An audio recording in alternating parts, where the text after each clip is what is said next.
Hey guys, welcome to SoCal Perspectives. Aaron Villarreal here. Hope you're doing well.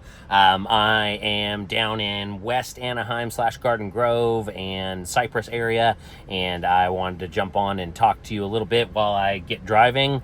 There's been a lot of conversation this week. It's the week of November 13th, and lots of things going on with regards to 50-year mortgage and just ways that the Trump administration is working to explore options, including assumable loans where that might be able to unlock some inventory. So I just wanted to talk about it. But anyway, I'll pop you on here and take you along for another ride.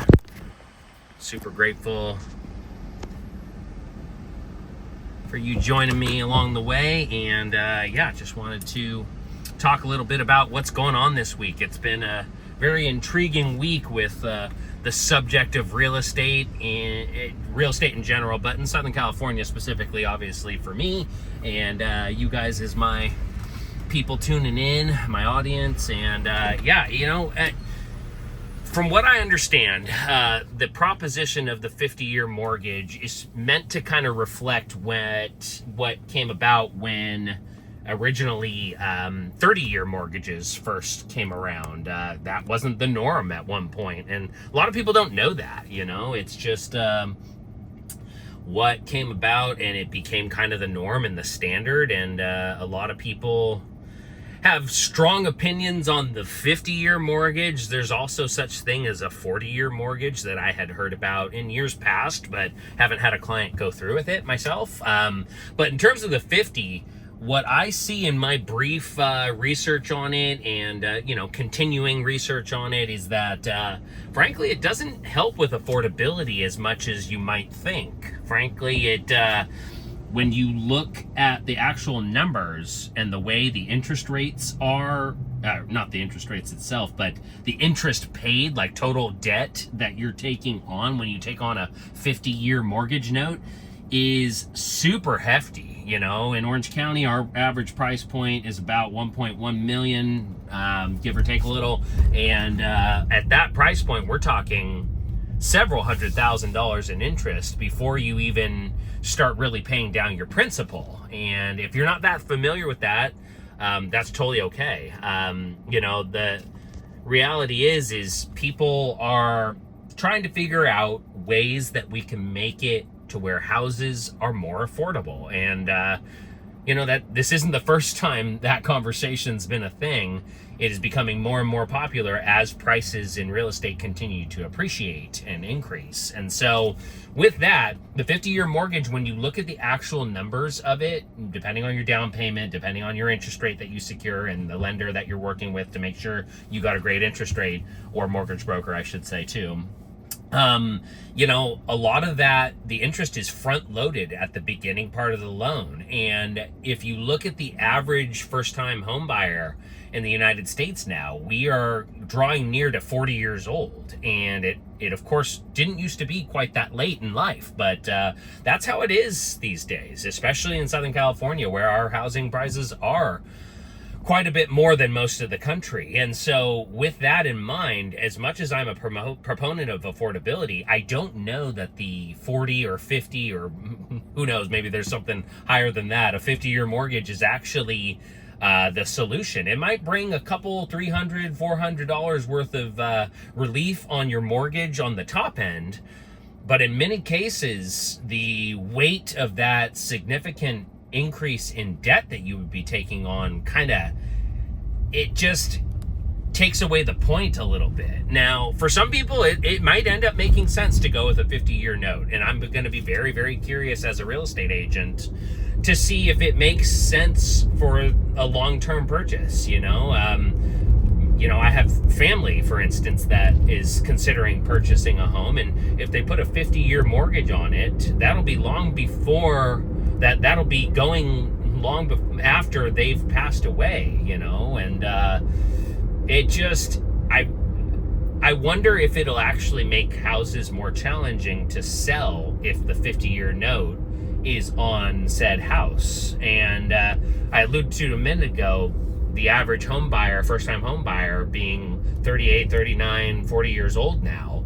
that when you pair that with a 50-year mortgage, it even though you might save a few hundred on your mortgage, the truth is most homeowners, even a first-time buyer, like a 40-year-old first-time home buyer, that home buyer on average typically moves every 8 years nowadays, and sometimes a lot sooner than that. So a lot of times people are not buying and holding a property for a super long amount of time. Now, I have plenty of clients that have held homes for decades. I think the highest I've ever had is like 46 years or something like that. And, it certainly for some people will be the case. Like, hey, I'm looking to buy and hold my home for the rest of my life. I've bought my dream home. I don't need to downsize or anything like that. And if that's you, kudos, because that could be the right mortgage for you. And then you could always refi down the line. From what I gather, that will be an option too. And then you can refi and restructure to a 30 or maybe even a 15 or whatever it is. So, it's been a hot topic, this 50-year mortgage. And that's why I wanted to jump on while I'm driving down here in Anaheim and Garden Grove to talk about it, because my clients are talking about it, the world's talking about it, you see it all over X and social media, and I'm curious if that's going to provide some much needed relief to the housing market. The other thing that I talked about a minute ago as well is assumable mortgages are going to they're being looked into right now by the housing and the Fed and Fannie Mae and Freddie Mac and the president and his cabinet. And so the assumable loan, I actually think that could help things. Maybe not a ton, but I do think it could unlock some inventory, because houses owned by people that they don't really have a lot of assets or money or liquidity to update, it kind of puts some homeowners in a bind to have a property that they might have inherited that's kind of run down and dilapidated, and they don't have the money to fix it up. And so a lot of times their option is to sell to an investor, as I've spoken to you guys before on my channel. And I do think if you put the assumable rate, assuming pun intended, I guess, assuming that the assumable loan comes with a loan that's got a pretty good interest rate, ideally one maybe from the 2020s when interest rates were extremely low, historically low, and frankly, I'm not expecting we'll see it again in our lifetime. Bringing a rate around 3%, let's say, for example, or even I've had clients that 2.71%. Using that rate and keeping that rate and rolling it into your next home, that's pretty attractive. I'm very curious about how that works depending on your down payment and payment options and the current rates and all that too.